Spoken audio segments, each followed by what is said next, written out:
फैसल आबाद के clock tower चौक के करीब घंटा घर बाजार में एक छोटी सी दुकान पर काम करता था। दुकान का नाम था चप्पल हाउस। मालिक का नाम हाजी मोहम्मद यूसुफ साहब था। बूढ़े आदमी, सफेद दाढ़ी, हमेशा तस्बीह फेरते रहते। उनकी आंखें कमजोर थीं, लेकिन दिल बहुत बड़ा था। दुकान छोटी सी थी, सिर्फ 10 फीट लंबी, 8 फीट चौड़ी। दीवारों पर पुरानी चप्पलें लटकी हुई, जिन पर गर्द की एक बारीक तह जमी रहती थी, जो उन्हें कब्र के पत्थरों जैसा रंग देती थी। जमीन पर चमड़े के टुकड़े, धागे, सुएं, गोंद की बोतलें और एक पुराना पंखा जो गर्मी में भी ठंडक नहीं देता था। पंखे का आवाज खटखट करता, जैसे कोई बूढ़ा अपने आखिरी सांसों में खांसता हो। उस आवाज में एक अजीब सी ताल थी, जो काम करते वक्त मेरे दिमाग में एक गैर मरई घड़ी की तरह चलती रहती। मेरा काम था चप्पलें सिलाई करना। लोग कहते थे कि मैं चप्पल सीने वाला लड़का हूं, क्योंकि मेरी सिलाई इतनी उम्दा होती थी कि चप्पल नई जैसी लगने लगती थी। मैंने ये काम स्कूल छोड़ने के बाद सीखा था। क्लास 8 में था जब बाप की मिल की तनख्वाह कम हो गई और घर का खर्चा चलाना मुश्किल हो गया। बाप का नाम गुलाम रसूल था। वो सरगोधा रोड की एक टेक्सटाइल मिल में मजदूर थे। दिन भर मशीनों के सामने खड़े रहते, शाम को थक कर घर आते, खाना खाते और सो जाते। उनके हाथों में तेल और चम होती थी। मेहनत की गहरी लकीरें थीं। माँ का नाम फातिमा बीबी था। वो मोहल्ले के घरों में बर्तन धोती थी। उनकी कमर में दर्द रहता था, लेकिन कभी शिकायत नहीं करती थी। उनकी खामोशी में एक छुपी हुई कुर्बानी का खौफ महसूस होता था। हमारा घर गुलाम मोहम्मद आबाद में था, फैसलाबाद का पुराना इलाका। घर 2 कमरे का था, एक किचन, एक छोटा सहन जहां माँ कपड़े धोती थी। गली तंग थी, दोनों तरफ ईंटों की दीवारें, ऊपर बिजली के तार लटके हुए जो रात को सांपों की तरह काले नजर आते थे। रात को रोशनी कम होती, सिर्फ 1-2 स्ट्रीट लाइट्स जलती थीं, जिनकी जर्द रोशनी में हर साया एक छुपा हुआ खतरा लगता था। गली में कुत्ते भौंकते रहते थे। भौंकना सुनसान रात में किसी आने वाली मुसीबत का ऐलान लगता। कभी कभी कोई नशेई गली में गिरकर सो जाता, सुबह उठकर चला जाता। हमारी बहन का नाम आयशा था। वो 10वें क्लास में थी, हमेशा किताबें पढ़ती रहती। वो कहती थी, भाई तुम भी पढ़ लिया करो। मैं मुस्कुराकर टाल देता। दिन भर दुकान पर बैठता, चप्पलें सिलाई करता, लोगों से बात करता। शाम को घर आता, माँ के हाथ का सालन खाता, बहन के साथ टीवी देखता, फिर सो जाता। जिंदगी सादा थी, मुतमईन थी, लेकिन किस्मत को कुछ और ही मंजूर था। एक दिन जून की एक दोपहर थी। गर्मी इतनी थी कि हवा पिघलकर गूंद की तरह गाढ़ी महसूस हो रही थी। मैं दुकान के बाहर एक प्लास्टिक की कुर्सी पर बैठा एक बूढ़े आदमी की चप्पल सिलाई कर रहा था। बूढ़ा कह रहा था, बेटा जल्दी कर, जोहर की नमाज का वक्त हो रहा है।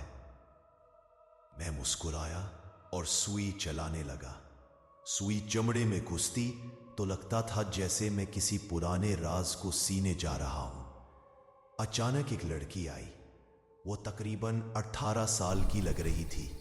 लंबे बाल, सादा सफेद सूट, हाथ में एक पुरानी पोसीदा चप्पल पकड़ी।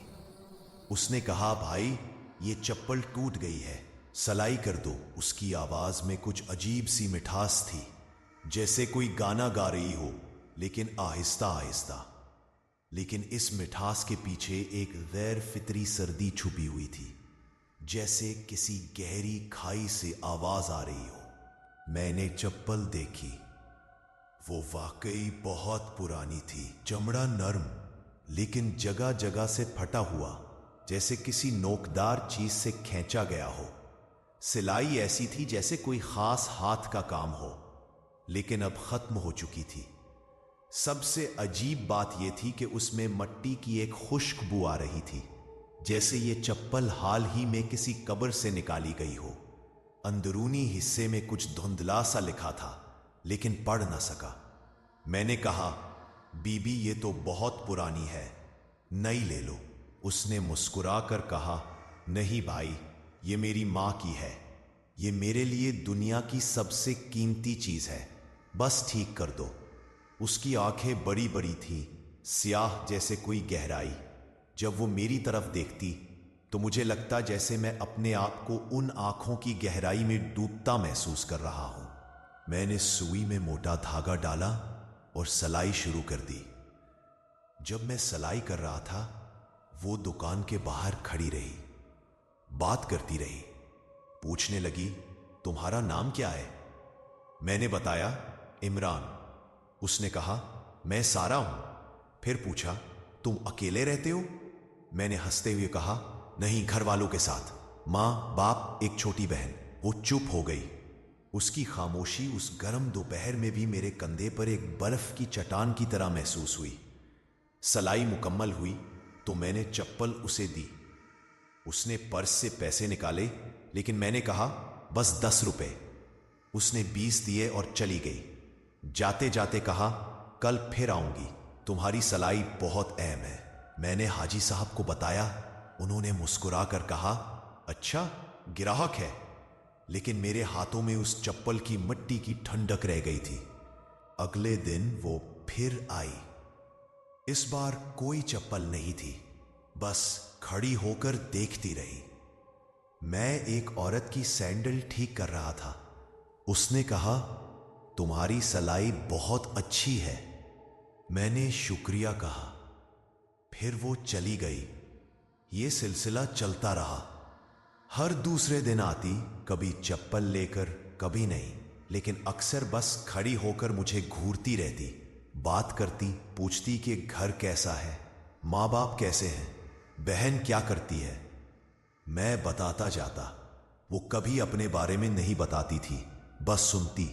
उसकी आवाज में कुछ ऐसा था कि सुनकर दिल को सुकून मिलता। लेकिन कभी कभी जब वो हंसती तो लगता जैसे कोई पर्दे के पीछे से हंस रहा है, जैसे आवाज गूंज रही हो लेकिन दुकान में कोई और ना हो। ऐसा लगता था जैसे वो उस दुकान में नहीं, बल्कि किसी गहरे कुएं के तहाने पर खड़ी हो। एक दिन वो आई और कहने लगी, इमरान, तुम्हारे हाथ में जादू है, तुम जो छूते हो वो जिंदा हो जाता है। मैंने कुछ नहीं कहा, लेकिन दिल में कुछ अजीब सा लगा। एक दिन बारिश हो रही थी। अचानक मौसम बदला, आसमान काला हो गया और पानी बरस पड़ा। मैं दुकान बंद करने वाला था कि वो आई, भीगी हुई, बालों से पानी टपक रहा था, लेकिन हंसती हुई। उसके चेहरे पर बारिश के कतरे नहीं थे, जैसे वो अंदर से खुश्क हो। कहने लगी, चलो तुम्हारे साथ चलूंगी, मुझे तुम्हें और करीब से देखना है। मैं हैरान हुआ। कहा, सारा, बारिश है, घर चले जाओ। उसने कहा, मेरा घर दूर है, जनाब नगर की तरफ, एक ऐसी जगह जहां सूरज की रोशनी भी डरती है। मैंने कहा, ठीक है, बस स्टॉप पर छोड़ दूंगा। हम चल पड़े, बारिश में भीगते हुए। वो मेरी छतरी के नीचे थी। उसका कंधा मेरे कंधे से लग रहा था। सर्दी सी लग रही थी, लेकिन अजीब सी, जैसे कोई बर्फ की सलाख मेरे पहलू से लगी हो। मैंने पूछा, सारा, तुम ठंड क्यों नहीं महसूस कर रही? उसने कहा, नहीं, मुझे तो हमेशा गर्मी लगती है, अंदर की आग जो कभी नहीं बुझती। मैंने हैरत से उसे देखा। उसके हाथ पकड़े तो लगा जैसे मैंने किसी सर्द मरहम को छू लिया हो। बस स्टॉप पर पहुंचे तो उसने कहा, तुम अच्छे हो इमरान, और जो चीज अच्छी हो वो मेरी मिल्कियत है। फिर बस में बैठ गई। मैं घर चला आया। मां ने गरम चाय दी। रात को ख्वाब आया। ख्वाब में वही सारा थी, लेकिन उसकी आंखें सुर्ख दहकते कोयले की तरह थी। वो कह रही थी, मैं तुम्हारी हूं, मेरा इंतकाम पूरा करने के लिए। मैं उठकर बैठ गया, पसीने से शराबूर। अगले दिन दुकान पर वो नहीं आई। मैं परेशान रहा, जैसे मैंने अपनी रूह का एक हिस्सा कहीं गिनवा दिया हो। शाम को घर आया तो मां ने कहा, बेटा कोई लड़की तेरे लिए आई थी। बहुत खामोश, लेकिन उसकी आंखों में अजीब सी चमक थी। मैं हैरान, पूछा कैसी? मां ने कहा, लंबे बाल, सादा लिबास, कह रही थी तुमसे मिलना है। मैंने कहा तुम दुकान पर हो। वो चली गई। उसने जाते हुए एक ठंडी आह भरी, जैसे किसी ने उसकी रूह को नोच लिया हो। मैं बाहर निकला, गली में देखा, लेकिन कोई नहीं था। रात को फिर ख्वाब। इस बार सारा मेरे कमरे में थी, बैठी हुई दीवार के साथ। दीवार उसके साए में नम होकर मिट्टी झाड़ रही थी। वो कह रही थी तुम मुझे भूल गए, तुम्हारी सिलाई मेरा मुकद्दर है। मैं चीखा, लेकिन आवाज नहीं निकली। उठा तो कमरा खाली था। मैं डर गया। अगले दिन दुकान पर गया तो हाजी साहब ने कहा, इमरान कल कोई लड़की आई थी, तेरी चप्पल ले गई। मैंने पूछा कौन सी? उसने एक पुरानी चप्पल दिखाई, वही जो पहले दिन सारा लाई थी, लेकिन अब उस पर खून के स्याह धब्बे थे। सुर्ख नहीं, बल्कि खुश्क गहरा काला खून, जैसे ये किसी बहुत पुराने जख्म से निकला हो। मैं चीख पड़ा। हाजी साहब ने कहा, क्या हुआ? मैंने कहा, ये मेरी नहीं, लेकिन दिल में डर बैठ गया। मैंने चप्पल उठाई, पीछे देखा। अंदरूनी हिस्से में कुछ लिखा था, खून से लिखा हुआ, सुई की नोक से खींचा हुआ, सारा। रात को घर में रोशनी जलाकर सोया, लेकिन रोशनी भी मेरे खौफ को दूर ना कर सकी। आधी रात को आवाज आई, कोई दरवाजे पर दस्तक दे रहा था, टिक टिक टिक। लेकिन ये आवाज लकड़ी पर नहीं, बल्कि गोश्त पर चोट मारने जैसी थी। मैं उठा, दरवाजा खोला तो कोई नहीं। बाहर गली खाली, कुत्ते भौंकना बंद कर चुके थे, जैसे किसी गैर मर्ई ताकत के खौफ से खामोश हो। वापस आया तो कमरे में सारा बैठी थी। मैं चीखा, मां बाप दौड़ कर आए, लेकिन कमरा खाली था। अब मुझे यकीन हो गया कि कुछ गलत है। मैंने सारा को ढूंढने की कोशिश की। घंटा घर, बाजार, जनाब नगर बस स्टॉप, हर जगह कोई नहीं जानता था। एक बूढ़े चाय वाले ने कहा, ऐसी लड़की तो 5 साल पहले मर गई थी, बस में गिर गई थी। उसका सर इस कदर कचला गया था कि चेहरे की पहचान मुश्किल थी। जनाब नगर के कब्रिस्तान में दफन है। उसकी मां की चप्पल उसके साथ दफन की गई थी, क्योंकि मां का हाथ उस चप्पल को सीने लगा था जब वो मरी थी। लोग कहते हैं कि वो चप्पल वापस मांगती है। मैं कब्रिस्तान गया, जनाब नगर का पुराना कब्रिस्तान, जहां पुरानी कब्रें हैं, झाड़ियां ऐसी कि जैसे जमीन के कांटे आसमान को छू रहे हो। सूरज डूब रहा था, हवा चल रही थी। इस जगह की हवा में एक मुस्तकिल सर्दी थी, जैसी सर्दी सारा के लम्स में थी। एक कब्र पर नाम लिखा था, सारा बीबी, फौतशुदा 2013। कब्र के पास एक पुरानी चप्पल पड़ी थी, वही जो मैंने सलाई की थी। ऐसा लगता था जैसे किसी ने उसे ताजा मट्टी से बाहर निकाला हो। मैं वापस आया, रात को फिर आई। इस बार कहने लगी, तुमने मेरी चप्पल वापस नहीं की, तुमने उसे ठीक करके मेरी तकदीर को बांध दिया है। मैंने कहा, सारा तुम मर चुकी हो। वो हंसी, हंसी ऐसी कि जैसे कांच के टुकड़े एक साथ टूट गए हों, फिर गायब हो गई। अब हर रात आती, कभी कमरे में, कभी गली में, चप्पल मांगती, हाँ, लेकिन तेज तलवारों जैसे थे। मैंने वो चप्पल जला दी, लेकिन उसकी बदबू मेरे घर से नहीं गई, जैसे जले हुए गोश्त की बू। मौलवी ने दम किया, तावीज दिया, लेकिन रात को फिर आई। इस बार उसके साथ कोई और था, एक बूढ़ी औरत का भयानक साया, जिसका चेहरा पिघला हुआ था और आंखें तारीकी से भरी थीं। वो सारा की मां का भूत था और वो कह रही थी, मेरी सलाई ने मुझे इस दुनिया से बांध दिया है, अब तुम्हारी सलाई ही तुम्हारा कफन बनेगी। मैं चीखा, मोहल्ले वालों ने दरवाजा तोड़ा, लेकिन कमरा खाली था। मौलवी साहब ने कहा, इमरान, ये जिन नहीं, ये मकतूला मुअल्लक है जिसकी रूह किसी चीज से जुड़ी हुई है।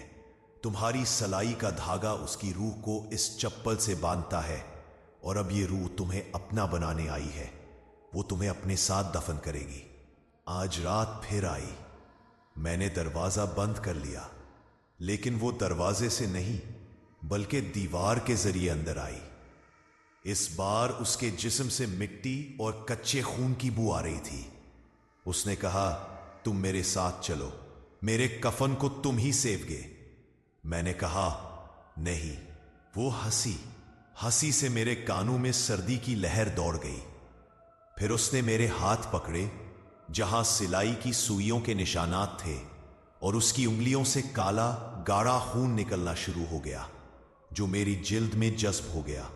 सर्दी सी लगी, जैसे सारा खून जम गया हो। मैं चीखा। मेरी चीख मेरे गले में ही घट गई। उठा तो कमरे में कोई नहीं, लेकिन मेरी पलंग पर, मेरी चप्पल पर और मेरे हाथ की हथेली पर वही खून के स्याह धब्बे थे। ये धब्बे आज भी हैं। खून के स्याह धब्बे मेरी चप्पल, मेरे पलंग और मेरे हाथ की हथेली पर मौजूद थे। मैंने हाथ को रगड़ा, लेकिन वो धब्बे जल्द के अंदर तक सरायत कर चुके थे, जैसे कोई स्याह रंग का गोंद। ये धब्बे सिर्फ खून नहीं थे, ये मौत की मोहर थे। मौलवी साहब की बात मेरे दिमाग में गूंज रही थी। तुम्हारी सिलाई का धागा उसकी रूह को उस चप्पल से बांधता है और अब ये रूह तुम्हें अपना बनाने आई है। मुझे याद आया, मैंने उस चप्पल को जला दिया था, मगर सारा की आवाज अब भी मेरे कानों में थी। तुमने उसे जला दिया, लेकिन धागा तो अभी तुम्हारे हाथ में है। अगली सुबह मैंने देखा कि मेरे दुकान के बाहर लगी लकड़ी की बेंच पर, जो ग्राहकों के लिए थी, चाक से कुछ बना हुआ था। ये कोई लफ्ज नहीं था, बल्कि एक पेचीदा निशान था जो बिल्कुल वैसा ही था जैसा मैंने सारा की चप्पल के अंदर धुंधला सा देखा था।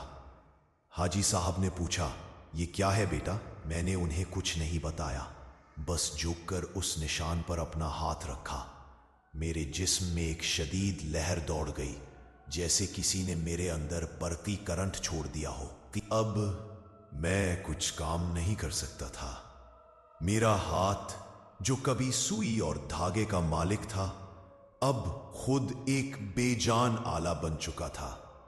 जब भी मैं सुई पकड़ता, मुझे लगता कि मेरे हाथ से ताकत निचोड़ी जा रही है।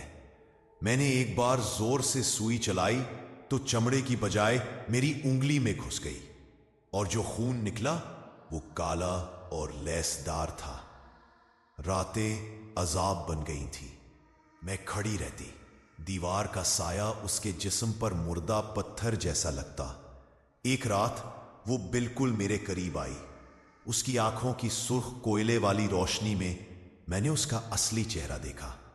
सारा का चेहरा अब मुकम्मल तौर पर कचला हुआ नहीं था, बल्कि उसकी दाएं तरफ की हड्डी अंदर धसी हुई थी और उसकी एक आंख की जगह सिर्फ एक गहरा गड्ढा था।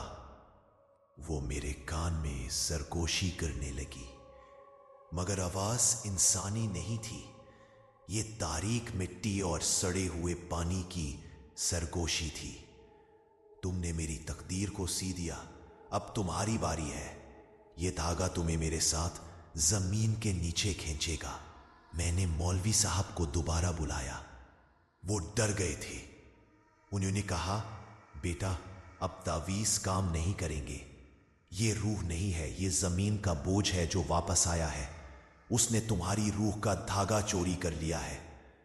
मौलवी साहब ने एक आखिरी हल बताया। तुम्हें आधी रात को उसी चनाब नगर के कब्रिस्तान में जाना होगा जहां सारा दफन है। तुम्हें एक नया कफन लेकर जाना है। उसे उसकी कब्र पर रखकर दुआ करनी है कि वो उस नए कपड़े को कबूल कर ले और तुम पर रहम खाए। ये बात सुनकर मेरी रीढ़ की हड्डी में सर्दी की लहर दौड़ गई। कफन मेरे सलाई के हाथों से।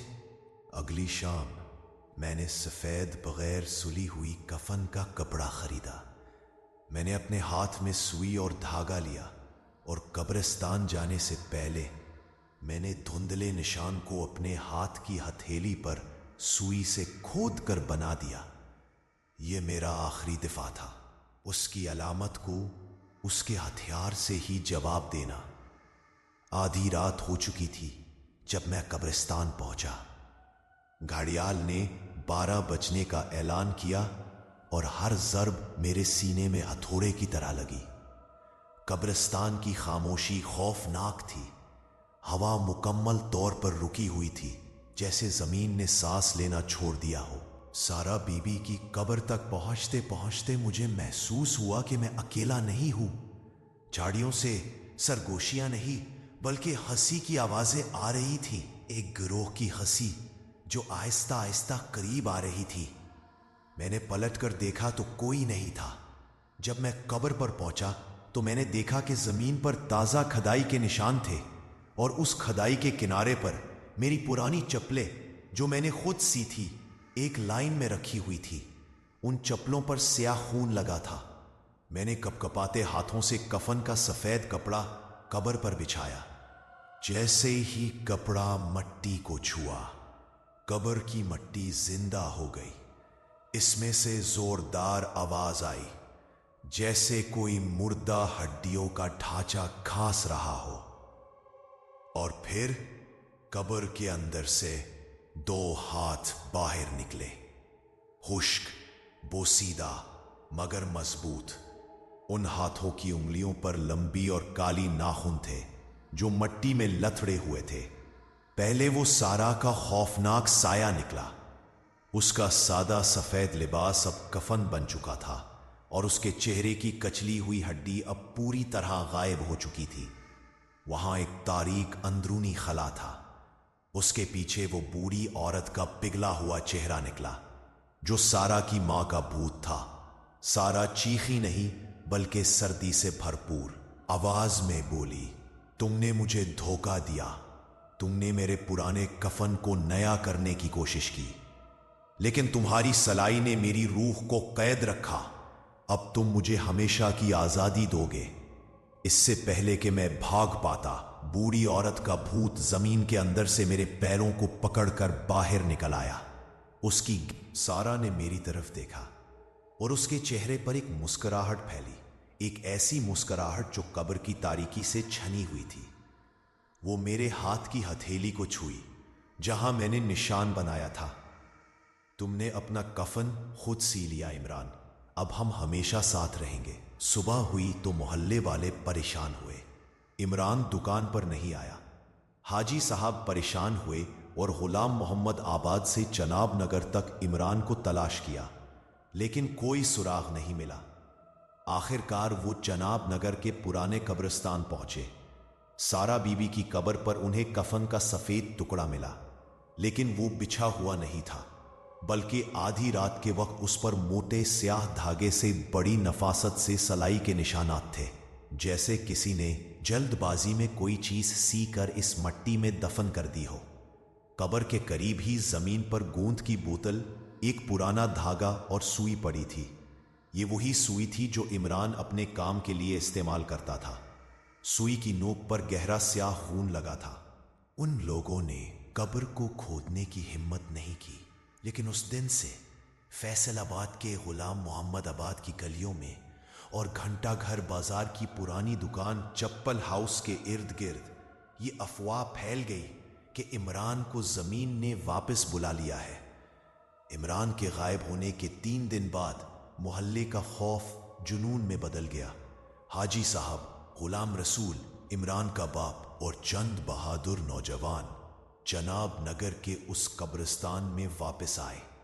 سارا بی بی کی قبر خاموش تھی۔ سفید کفن کا ٹکڑا اب بھی وہاں موجود تھا، مگر اب وہ سارا ٹکڑا موٹے سیاہ دھاگے سے عجیب و غریب اشکال میں سلا ہوا تھا، جیسے کسی نے اندھیرے میں وحشت کا نقشہ بنایا ہو۔ اس کے بیچ میں عمران کی چمڑے کی سوئی قبر کی مٹی میں گڑی ہوئی تھی۔ غلام رسول نے چیختے ہوئے کہا، یہ میرا بیٹا ہے، یہ ضرور یہیں کہیں ہے۔ انہوں نے مٹی کھودنا شروع کر دی۔ جیسے ہی پھاوڑے نے قبر کی مٹی کو پہلی بار کاٹا، हवा में एक तेज बर्फ जैसी सर्द लहर दौड़ गई। मेहनत कश गुलाम रसूल के हाथ जो मशीनों के सामने खड़े रहने के आदी थे, अब कब्र की सर्द नम मट्टी को काट रहे थे। जैसे जैसे खुदाई गहरी होती गई, कब्रिस्तान की खामोशी टूटने लगी। ये खामोशी नहीं थी, बल्कि लाखों मकड़ियों की एक साथ रेंगने जैसी हल्की आवाजें थी।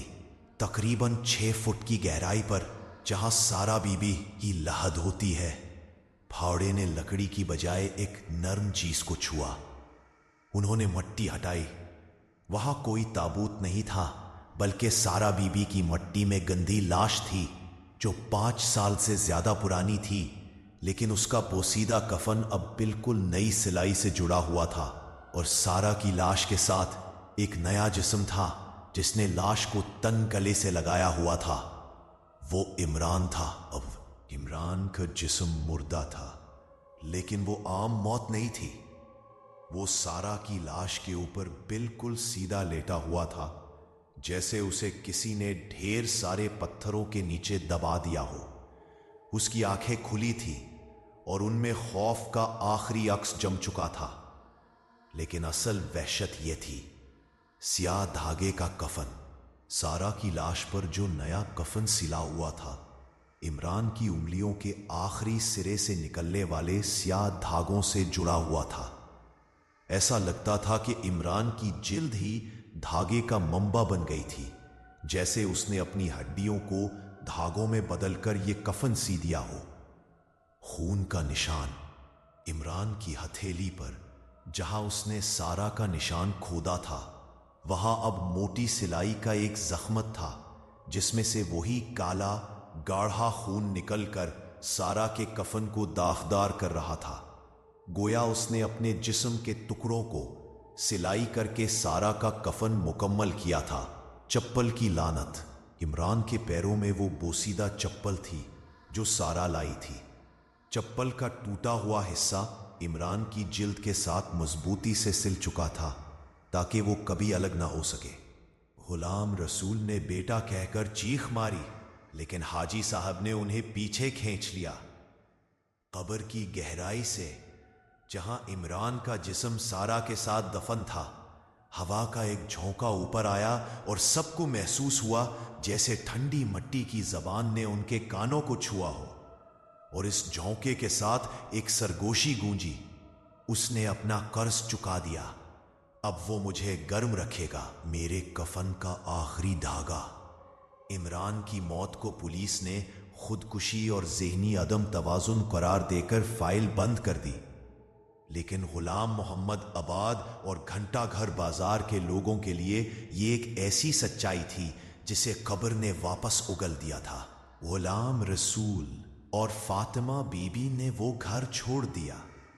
आयशा ने अपनी पढ़ाई अधूरी छोड़ दी, क्योंकि वो हर रात अपने भाई के कमरे की दीवार से धागा काटने की आवाज सुनती थी। हाजी साहब ने चप्पल हाउस की दुकान बंद कर दी, लेकिन उनके जाने के बाद भी दुकान के पुराने पंखे का कट-कट करना रात की खामोशी में जारी रहा। ये आवाज अब इसी बूढ़े की खांसी नहीं थी, बल्कि सुई के चमड़े में घुसने और निकलने की ताल थी। और बाज औकात घंटा घर बाजार की गलियों में अंधेरी रात में लोग एक नौजवान लड़के की आवाज सुनते हैं, जो आहिस्ता आहिस्ता कहता है, गुनाह सिर्फ किसी की मिल्कियत को लूटना नहीं होता, गुनाह किसी की तकदीर को सलाई से बदलना होता है। मैंने वो चप्पल सी दी थी और उसने मेरी जिंदगी का कफन सी दिया।